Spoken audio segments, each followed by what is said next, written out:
Hello, I'm Nathan from Serious Geeks, and this video is going to be about protecting your characters in Warhammer 40,000 9th edition. The changes to the 9th edition Lookout Sir rules mean that a character that has 9 wounds or less, that is within 3 inches of a friendly vehicle or monster, or 3 inches of a unit that has 3 models or more, cannot be targeted in the shooting phase. This is a critical departure to the previous edition's rules, which meant that all you had to do with a character is be further away from the shooter than any of your other friendly models. As a rules-based mechanic, I think this is a good change, as it forces players to actually think carefully about where they place their models. They can't just whack a character anywhere on the table and expect it never to be targeted. Although the edition is still fresh and we haven't got the full point values of all the units in the game, so it's difficult to put a value and test on every single unit within, we can say that characters are being targeted much more often and are much more vulnerable to being killed, especially in the later stages of a game. 9th edition requires careful placement and board control so that you can control the objectives and score as many primary victory points, as well as your own secondaries, as possible. In doing this, you're often going to spread out, and if you do spread out, your units are not going to be in enough numbers or enough strength to be able to protect your characters indefinitely, especially under withering attack by the enemy. The need to move forward and take these objectives also means that people can't just hang back and just rely on their entire army to protect their characters and just use the aura abilities to shoot people, especially with the obscuring terrain rules, which means that they won't even be able to get line of sight to many of their targets. So what does this mean for our characters? This means that characters are going to die. They need protection. They need to get the most out of their position within the army, and you need to have a way of keeping them alive. So this is going to be a little bit of my thoughts on how to try and do that. How do we keep our characters alive in the most cheapest and cost-effective way, but also effective way? The most obvious way would be to give them some protection.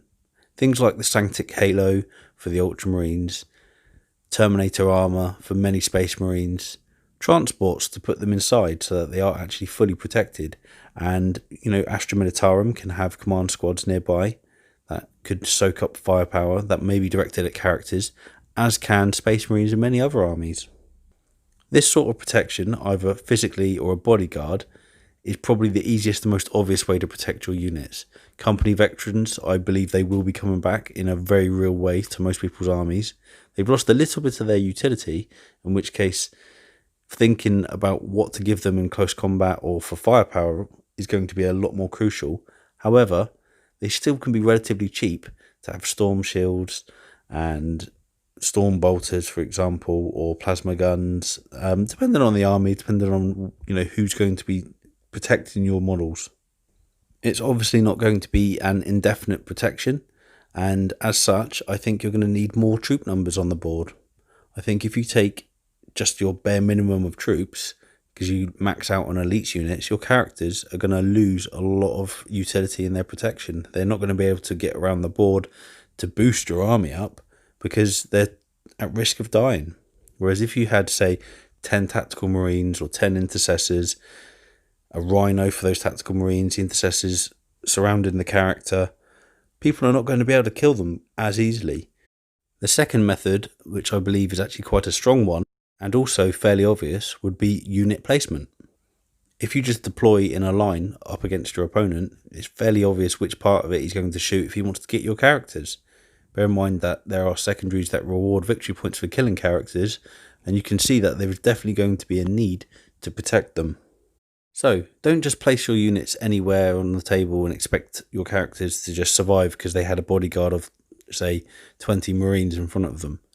What you're going to need to do is you're going to think, where are you headed? What obscuring terrain is covering my approach?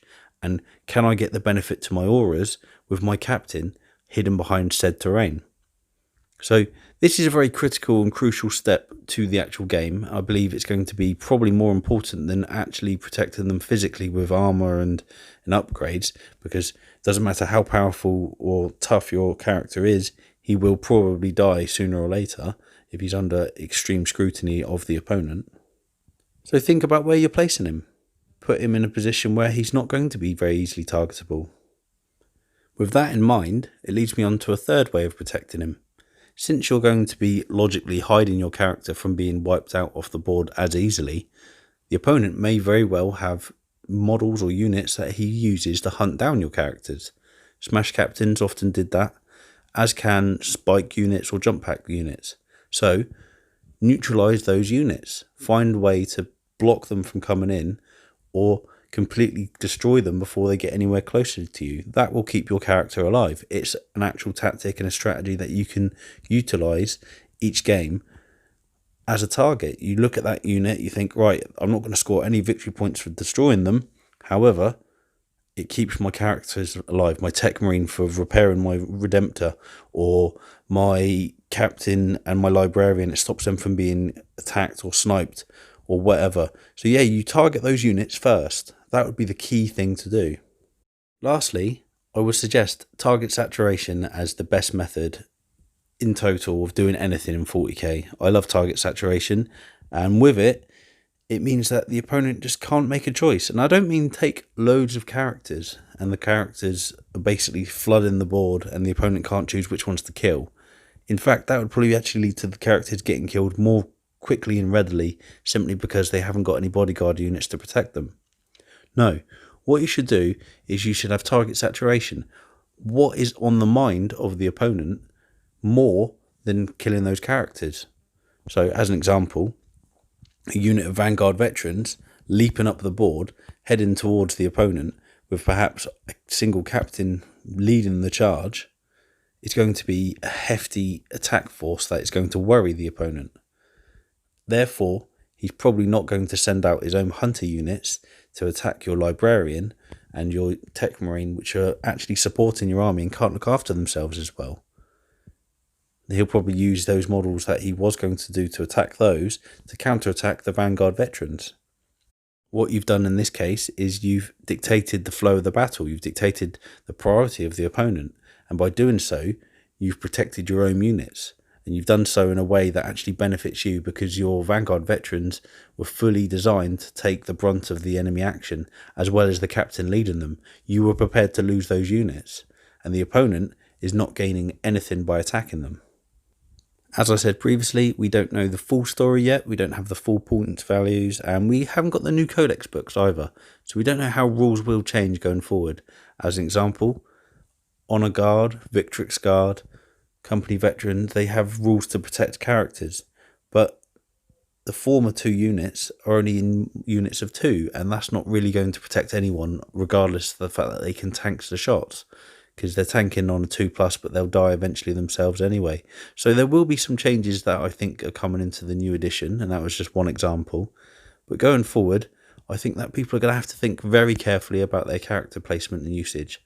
I think there isn't a place in 40k for flooding the board with characters now. You can't have, say, 5 or 6 and then be protected just because you've got a few units in front of them. However, what you can do is have a selection and a handful of characters that do boost your army in quite useful ways, and their utility is worthwhile. Therefore, they're easier to control, they're easier to protect, because there's only a handful of them and you're not wasting much points on it. I'd like to send out an honourable mention to Dreadnoughts in this segment. I mean, let's be honest, Dreadnoughts look cool. They are cool, they're big stompy robots, or cyborgs, depending on how you look at it. Dreadnoughts are fairly tough, they are vehicles, so can protect the characters nearby, and they are fairly cheap for the pleasure. You can add a couple of Dreadnoughts to the army and have a relatively powerful assault force that has firepower for the way in, is tough to remove, isn't easy to be able to take out very quickly, and also provides protection for characters. So I really like the idea of Dreadnought bodyguards. In fact, one of the army lists I'm toying with is a Guilliman list that has 2 Contemptor Dreadnoughts that are marching up the table alongside a Redemptor, all acting as a bodyguard to Guilliman. He's about the same speed as them. In fact, he is the exact same speed as the Redemptor, and the Contemptors themselves are slightly faster, which isn't a problem because they can take the brunt of the assault anyway. Consider here taking a Relic Contemptor, because it has a 2+ armor save as well as more wounds, so is able to readily take a lot of flak for any characters it's a bodyguard for. This would work with other characters, other captains, bike captains or jump pack captains, or even slower moving models if you're willing to march up the table laying down firepower. However, I quite like the assault potential here because of the speed and the fact that you can get round obscuring terrain and then launch an attack on an opponent's objective.